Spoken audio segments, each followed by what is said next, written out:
Hello everyone, so finally we are back again with exciting और एक review video के साथ हम वापस आ चुके हैं। सो कोक स्टूडियो सीजन 15 का last night second last song, जिसकी इतनी हाइप क्रिएट हो चुकी थी सिंस जब टीजर इसका आउट हुआ था। इसके फास्ट पेस विजुअल्स के बाद तो इसकी एक नेक्स्ट लेवल हाइप और एक बस क्रिएट हो चुका था कि इसमें हमें क्या क्या देखने को मिलेगा, कौन कौन से आर्टिस्ट देखने को मिलेंगे। एक most awaited song, most awaited collaboration जो कि हमें देखने और सुनने को मिल चुकी है, जिसमें हमें क्या देखने और सुनने को मिला है, क्या मेलोडी रही है और क्या म्यूजिक का स्ट्रक्चर रहा है कि पाकिस्तानी म्यूजिक और इंटरनेशनल आर्टिस्ट के म्यूजिक और उनके लिरिक्स को किस तरह से कोक स्टूडियो पाकिस्तान के प्लेटफॉर्म पे अरेंज करके रिप्रेजेंट किया गया। इन सब पे हम बात करेंगे इन शॉर्ट वे इस वीडियो में, सो वीडियो के साथ बने रहेगा। और लास्ट पे आपको बताऊंगा कि कोक स्टूडियो सीजन 15 का ये सॉन्ग आपको संडे को देखने को मिलना था, जो कि सपोजली आपको कल ही देखने को मिल गया। उस पर भी हम लास्ट पे बात करेंगे कि उसकी क्या वजह रही है और क्यों उनको सॉन्ग रिलीज करना पड़ा कल ही। सो उस पे भी आएंगे, सो वीडियो के साथ बने रहेगा। फर्स्ट ऑफ ऑल हम इसके रिव्यू के बारे में बात करते हैं, इसकी melody, theme, structure, music structure, उस पे हम बात कर लेते हैं। तो इस सॉन्ग में हमें first of all 3 various artist देखने को मिलते हैं। फर्स्ट आर्टिस्ट हमारे ही पाकिस्तानी म्यूजिक इंडस्ट्री से बिलोंग करते हैं, जिनका नाम है कैफी खलील, जो कि लास्ट टाइम आपको सीजन 14 में भी एज यूजुअल देखने को मिले थे कना यारी में,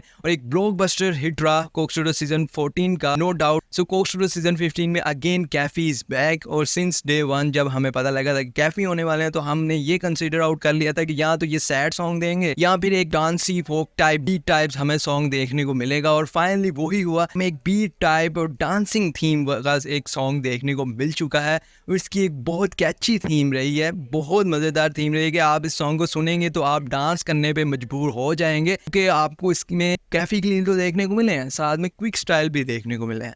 और साथ में अब बात कर लेते हैं जो इंटरनेशनल आर्टिस्ट हैं वो कौन थे और किस कंट्री से बिलोंग करते हैं। तो उनमें आपको पहली फीमेल आर्टिस्ट देखने को मिलती हैं अमेंडा दिलारा, जो कि नॉर्वे म्यूजिक इंडस्ट्री से बिलोंग करती हैं। उसके साथ साथ हमें एक म्यूजिकल ग्रुप देखने को मिलता है जो कि 2 मेंबर्स पर बेस्ड है, जिनका नाम है कार्पे म्यूजिक ग्रुप। तो वो भी आपको इस सॉन्ग में देखने को मिले हैं, यानी कि Karpe music group, Amanda Delara, Kaifi Khalil and साथ में क्विक स्टाइल आपको देखने को मिले हैं इस सॉन्ग में। इस मेजर कोलैबोरेशन सॉन्ग में हमें देखने को मिले हैं। अब इस सॉन्ग की जो स्टार्टिंग होती है वो अमेंडा दिलारा के लिरिक्स के साथ होती है, उनके विजुअल्स के साथ होती है, जो कि अपनी आवाज से एक बहुत सॉफ्टली स्टार्ट देते हैं और हमें एक सॉफ्टली स्टार्ट देखने को मिलता है। और उनकी थ्रू आउट सॉन्ग में ऐसी परफॉर्मेंस रही है लिरिक्स वाइज और विजुअल वाइज, जो कि आप सबको बहुत हिट करने वाली है और बहुत आपको हिट किया भी होगा। हमें अमेंडा दिलारा के बाद एज यूजुअल नॉर्वे के ही म्यूजिक से इस सॉन्ग को कंटिन्यू होते देखते हैं कि हमें कार्पे म्यूजिक ग्रुप के ही एक मेंबर, उनका नाम है रश्मिनकांत, वो हमें देखने को मिलते हैं, जिनकी आवाज वो 30 सेकंड्स में अमेंडा दिलारा की लिरिक्स के बाद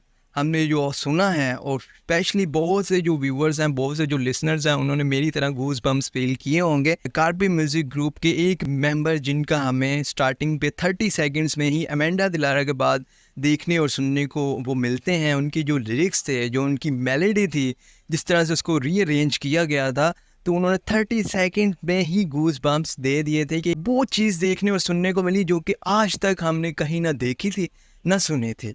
सो इसलिए वो हमें टच की, और जब आप फर्स्ट टाइम इसको सुनेंगे तो ये आपको ज़रूर टच करेगी ये चीज़, और आपको गूज बम्प्स फील होंगे, जो कि श्योरली मैंने भी फील किया और बहुत से व्यूअर्स ने फील किए होंगे। अभी तो ये कुछ भी नहीं था, जैसे ही कार्पे के सेकंड मेंबर आते हैं जिनका नाम है मैकदीन उमर, सॉन्ग में जब उनकी एंट्री होती है, उनकी एंट्री भी इस तरह से होती है कि उनसे जो उनके वोकल्स थे वो भी एक नेक्स्ट लेवल थिंग थी, जो कि हमें फर्स्ट टाइम वो हमें देखने और सुनने को मिले थे इस सॉन्ग में। सो वो भी एक बहुत एक कैची साउंड दे रहा था और एक कैची थीम के साथ उनको रिप्रेजेंट किया गया था।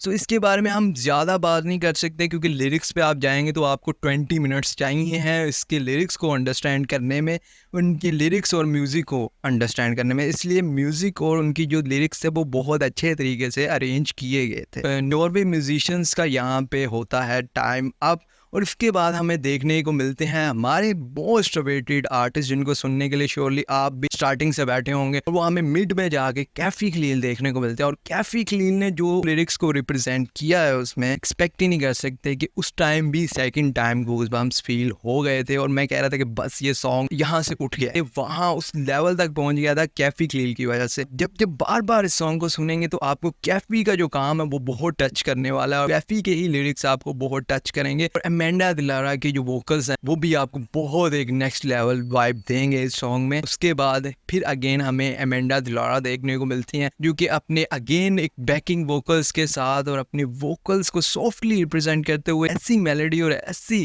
थीम को उन्होंने अरेंज किया होता है कि नो डाउट कि अमेंडा दिलारा बहुत अच्छा काम किया। और इसमें आपको मैं बताता चलूं कि जुल्फी तो थे इस सॉन्ग को प्रोड्यूस करने में, मगर कारपे म्यूजिक ग्रुप के जो अपने प्रोड्यूसर हैं जो कि उनके साथ काम करते आ रहे हैं डे वन से, तो वो भी उनके साथ पाकिस्तान आए थे। उन्होंने भी इस सॉन्ग को प्रोड्यूस किया था, उनके लिरिक्स को, उनके म्यूज़िक को उन्होंने प्रोड्यूस किया था। सो इसलिए जुल्फी और जो उनके प्रोड्यूसर थे दोनों एक साथ मिलके काम कर रहे थे इस सॉन्ग पे, इसलिए आपको एक नेक्स्ट लेवल थिंग इस सॉन्ग में देखने को मिली है।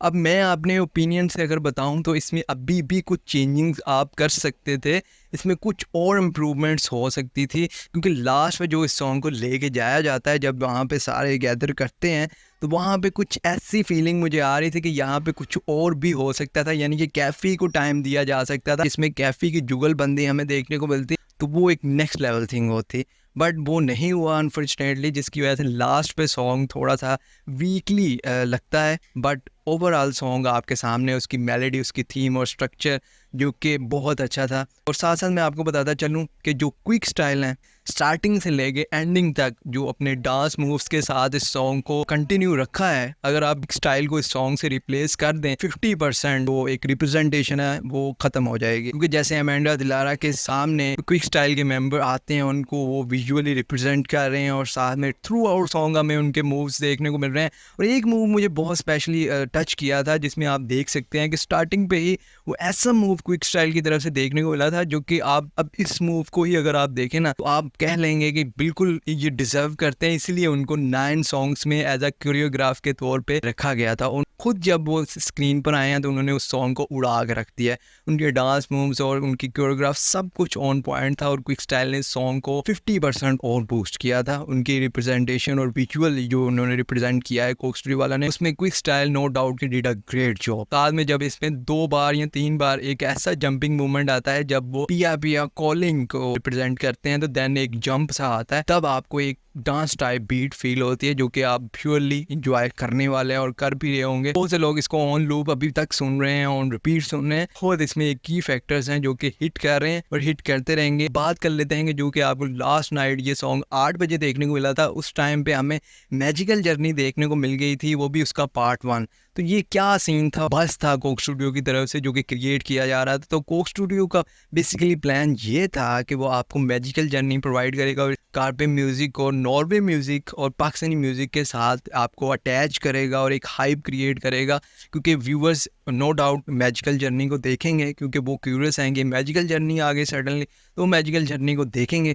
और उसके पार्ट 1 और पार्ट 2 को सॉन्ग के बाद रिलीज़ किया जाना था, मगर इसके बाद आपको सॉन्ग देखने को मिलना था संडे को, not post to release yesterday, but Coke Studio ने उसको लास्ट नाइट लेटली रिलीज़ किया ऑल अराउंड 12 AM। वो इसलिए रिलीज़ किया था क्योंकि आर्टिस्ट इसमें फीचर्ड हैं जैसे दिलारा, अमेंडा और साथ में हमें carpet music group, Kaifi clean, इनके जो ऑफिशियली यूट्यूब चैनल्स हैं उस पर ऑटो जनरेट हो चुके थे ये सॉन्ग, जिसकी वजह से कोक स्टूडियो को फिर स्पोर्ट्सली उस सॉन्ग को लास्ट नाइट जब उन्हें ये रियलाइज़ हुआ तो उन्होंने उस सॉन्ग को पब्लिक कर दिया। तो नहीं तो ये सॉन्ग आपको संडे को देखने को मिलने वाला था। और ये हमारा रिव्यू और एक इन्फॉर्मेशन थी छोटी सी जो आपके साथ हमने शेयर करनी थी लास्ट नाइट बस के रिलेटेड। सो अगर आपको ये वीडियो अच्छी लगी होगी तो वीडियो को आप लाइक कीजिएगा। अगर आप ऐसे ही रिव्यू और अपडेट्स जानना चाहते हैं कोक स्टूडियो वर्ल्ड के रिलेटेड तो आप इस चैनल को सब्सक्राइब कर सकते हैं।